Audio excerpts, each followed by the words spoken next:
ಅಲ್ಲಿನ ಪೊಲೀಸ್ ಅಧಿಕಾರಿಗಳು ಅರುಣ್ ಕುಮಾರ್ ಪುತ್ತಿಲ ಅವರನ್ನು ಹತ್ತಿರಕ್ಕೆ ಕರೆದು ಕಿವಿಯಲ್ಲಿ ಏನೋ ಒಂದು ಹೇಳುವುದನ್ನು ಕೇಳಲಿಕ್ಕೆ ಸಾಧ್ಯ ಆಯಿತು. ಆ ಒಂದು ಸಂದರ್ಭದ ನಂತರ ಕೆಲವೇ ನಿಮಿಷಗಳು ಅಂದರೆ ಒಂದೆರಡು ನಿಮಿಷಗಳು ಮಾತ್ರ ಅರುಣ್ ಕುಮಾರ್ ಪುತ್ತಿಲ ಅವರು ಆ ಒಂದು ಪ್ರದೇಶದಲ್ಲಿದ್ದರು. ಕೂಡಲೇ ತನ್ನ ಕಾರನ್ನು ತೆಗೆದು ಅಲ್ಲಿಂದ ಕಾಲು ಕಿತ್ತಿದ್ರು. ಯಾವ ವಿಚಾರ ಅಂತ ನೋಡ್ತಾ ಇದ್ದರೆ ಇವಾಗ ಗೊತ್ತಾಗಿದ್ದು ಅಂದರೆ ಅಶೋಕ್ ಕುಮಾರ್ ರೈ ಅವರ ಕರೆ ಬಂದಿತ್ತು ಅನಿಸುತ್ತೆ.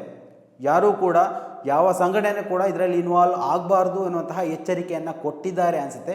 ಸೊ ಆ ಒಂದು ಕಾರಣದಿಂದ ಪುತ್ತಿಲ ಪರಿವಾರದ ನಾಯಕನನ್ನು ಪೊಲೀಸರು ಅಲ್ಲಿಂದ ಓಡಿಸಿದರು. ಅರುಣ್ ಕುಮಾರ್ ಪುತ್ತಿಲ ಅವರು ತಮ್ಮ ಕಾರಿನಲ್ಲಿ ತಲ್ವಾರನ್ನು ಇಟ್ಕೊಂಡಿದ್ರು, ಅಕ್ರಮವಾಗಿ ಶಸ್ತ್ರಾಸ್ತ್ರವನ್ನು ಹೊಂದಿಕೊಂಡಿದ್ದರು. ಅವರ ಮೇಲೆ ಸುಮೋಟೋ ಕೇಸ್ ದಾಖಲಿಸಬೇಕು ಎನ್ನುವಂತಹ ಒತ್ತಾಯಗಳು ಕೇಳಿ ಬರ್ತಾ ಇರುವಂಥದ್ದು.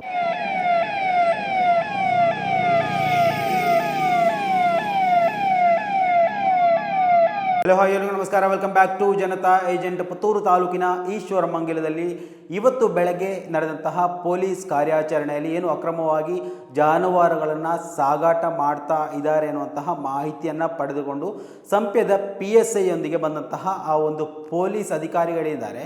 ಆ ಒಂದು ಈಚರ್ ಗಾಡಿಯನ್ನು ವಶಪಡಿಸಿಕೊಂಡು ಮಾತ್ರವಲ್ಲ ಆ ಒಂದು ಚಾಲಕನ ಕಾಲಿಗೆ ಗುಂಡು ಹಾರಿಸಿದ ವಿಚಾರ ಕೂಡ ಎಲ್ರಿಗೂ ಗೊತ್ತಾಗಿರ್ಬೋದು. ಇಡೀ ತಾಲೂಕಿನಾದ್ಯಂತ ರಾಜ್ಯಾದ್ಯಂತ ಇವತ್ತು ಸುದ್ದಿ ಆಗ್ತಾ ಇರುವಂತಹ ಒಂದು ವಿಚಾರ.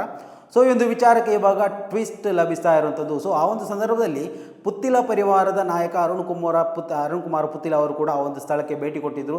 ಆ ಒಂದು ಹಗ್ಗವನ್ನು ಬಿಚ್ಚುವಂತಹ ಪ್ರಯತ್ನವನ್ನು ಮಾಡಿದರು. ಅಲ್ಲಿಂದ ಏನು ಗೋವುಗಳಿರ್ಬೋದು ಅಥವಾ ಏನು ಕೋಣ ಎಮ್ಮೆಗಳನ್ನು ಹೊರಗಡೆ ಹಾಕುವಂತಹ ಪ್ರಯತ್ನವನ್ನು ಮಾಡ್ತಾಯಿದ್ರು.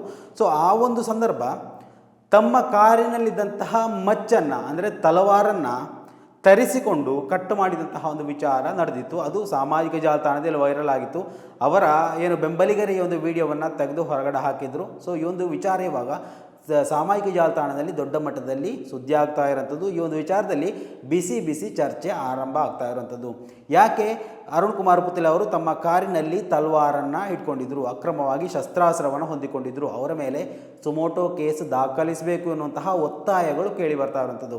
ನೋಡಿ, ನಾನು ಕೂಡ ಈ ಒಂದು ವಿಷಯವನ್ನು ಪಡ್ಕೊಳ್ಳಿಕ್ಕೆ ಹೋಗಿದ್ದೆ. ಆ ಒಂದು ಸಂದರ್ಭದಲ್ಲಿ ಅಲ್ಲಿನ ಪೊಲೀಸ್ ಅಧಿಕಾರಿಗಳು ಅರುಣ್ ಕುಮಾರ್ ಪುತ್ತಿಲ ಅವರನ್ನು ಹತ್ತಿರಕ್ಕೆ ಕರೆದು ಕಿವಿಯಲ್ಲಿ ಏನೋ ಒಂದು ಹೇಳುವುದನ್ನು ಕೇಳಲಿಕ್ಕೆ ಸಾಧ್ಯ ಆಯಿತು. ಆ ಒಂದು ಸಂದರ್ಭದ ನಂತರ ಕೆಲವೇ ನಿಮಿಷಗಳು ಅಂದರೆ ಒಂದೆರಡು ನಿಮಿಷಗಳು ಮಾತ್ರ ಅರುಣ್ ಕುಮಾರ್ ಪುತ್ತಿಲ ಅವರು ಆ ಒಂದು ಪ್ರದೇಶದಲ್ಲಿದ್ದರು.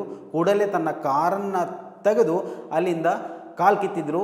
ಯಾವ ವಿಚಾರ ಅಂತ ನೋಡ್ತಾ ಇದ್ದರೆ ಇವಾಗ ಗೊತ್ತಾಗಿದ್ದು ಅಂದರೆ ಅಶೋಕ್ ಕುಮಾರ್ ರೈ ಅವರ ಕರೆ ಬಂದಿತ್ತು ಅನಿಸುತ್ತೆ.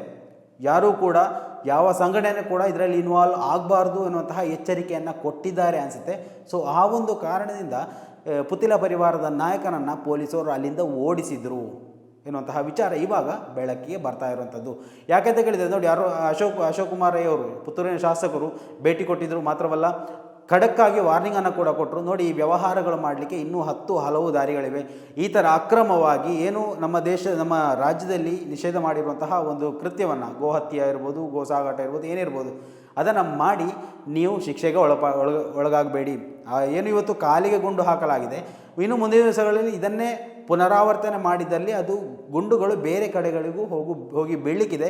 ಮಾತ್ರವಲ್ಲ ಈ ಒಂದು ವಿಚಾರದಲ್ಲಿ ಕಾನೂನು ಸುವ್ಯವಸ್ಥೆಗೆ ಧಕ್ಕೆ ಬಾರದಂತೆ ಅಂದರೆ ಕಾನೂನು ವ್ಯವಸ್ಥೆ, ಕಾನೂನು ಪಾಲಕರು ಒಳ್ಳೆ ರೀತಿಯಲ್ಲಿ ಕೆಲಸ ಕಾರ್ಯಗಳನ್ನು ಮಾಡ್ತಾ ಇದ್ದಾರೆ.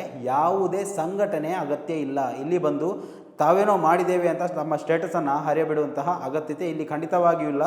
ನಮ್ಮ ರಾಜ್ಯ ಸರ್ಕಾರ ಇಲ್ಲಿ ಕಾನೂನು ಸುವ್ಯವಸ್ಥೆಗೆ ಬೇಕಾದಂತಹ ಎಲ್ಲ ಕೆಲಸ ಕಾರ್ಯಗಳನ್ನು ಮಾಡ್ತಾ ಇದೆ ಅಂತ ಎಚ್ಚರಿಕೆಯ ಸಂದೇಶವನ್ನು ಅರುಣ್ ಕುಮಾರ್ ಪುತ್ತಿಲ ಅವರಿಗೆ ರವಾನೆ ಮಾಡಿದ ಹಾಗಿತ್ತು ಆ ಒಂದು ಸುದ್ದಿಗೋಷ್ಠಿ. ಸೊ ಅಶೋಕ್ ಕುಮಾರ್ ಅವರು ಹೇಳಿದ್ದು ಸರಿಯೋ ತಪ್ಪು ಅಂತ ಕೇಳಿದರೆ ಒಂದು ಅರ್ಥದಲ್ಲಿ ಸರಿ ಅಂತಲೇ ಹೇಳ್ಬೋದು. ಯಾಕಂತ ಹೇಳಿದರೆ ಕಾನೂನು ವ್ಯವಸ್ಥೆ ಇಲ್ಲಿರುವಾಗ ಬೇರೊಂದು ಸಂಘಟನೆಗಳು ಬಂದು ಇಲ್ಲಿ ಇಂತಹ ಕಾರ್ಯಾಚರಣೆಗಳನ್ನು ಮಾಡುವಂತಹ ಅವಶ್ಯಕತೆ ಏನಿದೆ? ಇಲ್ಲಿ ಯಾವ ಸಂಘಟನೆಗಳು ಕೂಡ ಇಲ್ಲಿ ಅಕ್ರಮವಾಗಿ ಜಾನುವಾರುಗಳ ಸಾಗಾಟನೆ ಆಗ್ತಾ ಇದೆ ಅಂತ ಹೇಳಿಕೊಂಡು ಬಂದದ್ದಲ್ಲ. ಪೊಲೀಸರು ಸ್ವತಃ ಮಾಹಿತಿಯಿಂದ ಬಂದು ಅವರೇ ಹಿಡಿದಿರುವಂತಹ ವಿಚಾರ. ಅವರು ಕಾನೂನು ವ್ಯವಸ್ಥೆ ಅಡಿಯಲ್ಲಿ ಏನೆಲ್ಲ ಮಾಡಬೇಕಾಗುತ್ತೆ ಅದನ್ನು ಮಾಡ್ತಾರೆ. ಸಂಘಟನೆಗಳ ಅವಶ್ಯಕತೆ ಏನಿತ್ತು ಅನ್ನುವಂತಹ ಕ್ವಶನಲ್ಲಿ ಉದ್ಭವ ಆಗಿರುವಂಥದ್ದು. ಮಾತ್ರವಲ್ಲ ಇವಾಗ ಅರುಣ್ ಕುಮಾರ್ ಪುತ್ತಿಲ ಅವರ ಕಾರಲ್ಲಿ ಆ ಒಂದು ಲಾಂಗ್ ತಲ್ವಾರು ಹೇಗೆ ಬಂತು ಅನ್ನೋ ಕ್ವಶನ್ ಕೂಡ ಇವಾಗ ಮೂಡ್ತಾ ಇರುವಂಥದ್ದು.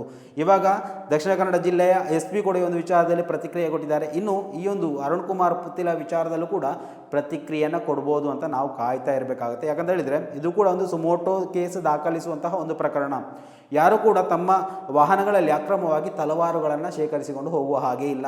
ಯಾವ ಕಾರಣಕ್ಕೂ ಅದು ಕಾನೂನು ಬಾಹಿರ. ಸೊ ಈ ಒಂದು ಕಾನೂನು ಬಾಹಿರ ಕೃತ್ಯವನ್ನು ಮಾಡಿದಂತಹ ಅರುಣ್ ಕುಮಾರ್ ಪುತ್ತಿಲ ಅವರನ್ನು ಕೂಡಲೇ ಬಂಧಿಸಬೇಕು ಅನ್ನುವಂತಹ ಒತ್ತಾಯ ಕೂಡ ಕೇಳಿ ಬರ್ತಾ ಇದೆ. ಸುಮೋಟೋ ಕೇಸ್ ದಾಖಲಿಸಬೇಕು ಅನ್ನುವಂತಹ ಒತ್ತಾಯ ಕೂಡ ಕೇಳಿ ಬರ್ತಾ ಇರುವಂಥದ್ದು. ಸ್ನೇಹಿತರೆ, ಇವಿಷ್ಟು ಇವತ್ತು ನಡೆದಂತಹ ಪುತ್ತೂರು ತಾಲೂಕಿನ ಈಶ್ವರಮಂಗಲದಲ್ಲಿ ಅಕ್ರಮ ಜಾನುವಾರು ಬೇಟೆ ಪ್ರಕರಣದ ಟ್ವಿಸ್ಟ್ ಪ್ರಕರಣ.